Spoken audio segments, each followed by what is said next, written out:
दिल्ली से बड़ी खबर है जहां पर लैंड फॉर जॉब घोटाले से जुड़ा है सीबीआई मामला। जहां सीबीआई के सप्लीमेंट्री चार्जशीट पर संज्ञान लेने पर सुनवाई आज राज्य रेवेन्यू कोर्ट आज करेगा। मामले पर सुनवाई सीबीआई ने लालू यादव समेत 78 के खिलाफ दाखिल की थी चार्जशीट।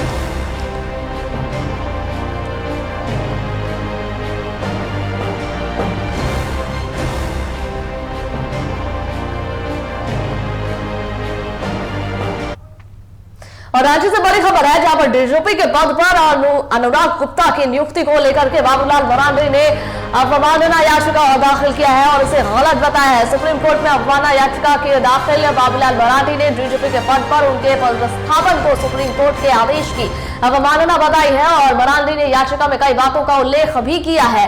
राज्य सरकार के बिना किसी गंभीर आरोप के IAS अधिकारी अजय कुमार सिंह को हटाया गया। साथ ही उन्होंने कहा कि उनका अभी कार्यकाल बाकी था और उनका कार्यकाल 14 फरवरी 2025 तक था। वहीं उन्होंने कहा कि अनुराग गुप्ता की सेवानिवृत्ति 30 अप्रैल 2025 है, तो ऐसे में नियमित करने के लिए नियमित कम से कम 6 माह की सेवा रहना अनिवार्य है।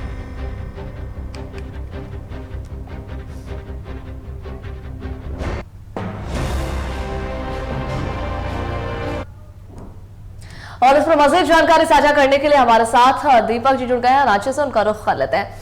दीपक जी, अनुराग गुप्ता की नियुक्ति हुई अब इस पर जो है बाबूलाल मरांडी ने सवाल खड़े किए हैं और सिर्फ सवाल ही खड़े नहीं किए बल्कि अवमानना याचिका भी इसको लेकर के उन्होंने दाखिल कर दी है। कई बातों को उसमें उन्होंने उल्लेख किया है, क्या जानकारियां हैं?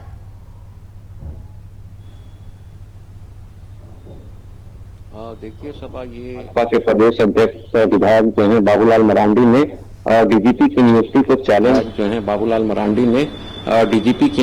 चैलेंज किया है और उन्होंने इस मामले में अवमानना याचिका दायर की है, कंटेम्प्ट रिट दायर किया है। इसमें 5 लोगों को जो है पार्टी बनाया गया, जिसमें राज्य के मुख्य सचिव हैं अलका तिवारी, गृह सचिव वंदना डाडेल, पूर्व जस्टिस जो थे रत्नाकर भेंगरा, पूर्व डीजीपी नीरज सिन्हा भी इसमें पार्टी बनाए गए। इसमें ये कहा गया है कि जिस तरह अजय कुमार सिंह जो एक्स डीजीपी थे, उन्हें विधानसभा चुनाव के खत्म होने के बाद 28 नवंबर को जिस तरह से हटाया गया वह गलत था, अनुचित था और यह कहा गया कि उन पर किसी तरह के कोई आरोप नहीं थे।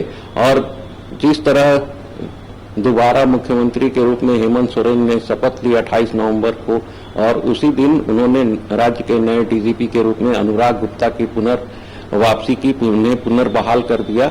और इसको लेकर बाबूलाल मरांडी ने कहा है कि जो अधिकारी फरवरी 2025 में रिटायर होने वाले थे, उन्हें डीजीपी के पद पर बहाल नहीं रखते हुए अनुराग गुप्ता को नया डीजीपी बनाया गया, जो 30 अप्रैल 2025 को रिटायर होने वाले हैं। और उन्होंने कई ऐसे उदाहरण भी दिए और कहा कि कैसे जो है अनुराग गुप्ता में पूर्व में जो है हॉर्स ट्रेडिंग यानी राज्यसभा चुनाव के दौरान हॉर्स ट्रेडिंग का मामला भी लंबित था। इसमें सीबीआई तक ये मामला पहुंचा था और इसके बावजूद जो है अनुराग गुप्ता को डीजीपी बनाया जाना और यह जो है सेवा शर्तों का उल्लंघन है। और डीजीपी के जो तय अहर्ता हैं या जो मान्यताएं हैं उसमें है कि 6 महीना तक स्थायी रूप से डीजीपी का पद ग्रहण करने के बाद ही उन्हें स्थायी किया जा सकता है। तो इन तमाम बातों का उल्लेख करते हुए उन्होंने कंटेम्प्ट किया है और इसकी सुनवाई संभवतः सोमवार 24 फरवरी को होगी और तब देखना होगा कि यह मामले पर सरकार का पक्ष क्या होगा और बाबूलाल मरांडी ने जो याचिका दायर की है तो उस पर कोर्ट का क्या रुख होगा। हालांकि इससे पहले भी यह मामला कोर्ट तक पहुंचा था, सुप्रीम कोर्ट तक पहुंचा था, जहां राज्य सरकार ने कहा कि हमने जो कार्रवाई की है वो न्यायोचित है और सभी अहर्ता और अन्य जो शर्तें हैं उसे देखते हुए हमने ये बहाली की है। तो अब यह देखना लाजिमी होगा कि कैसे जो है सुप्रीम कोर्ट में सुनवाई के दौरान सरकार जो है झारखंड सरकार अपना पक्ष रखेगी और उधर बाबूलाल मरांडी के जो वकील हैं या एडवोकेट होंगे वो अपना पक्ष रखेंगे। सभा जी, बहुत शुक्रिया।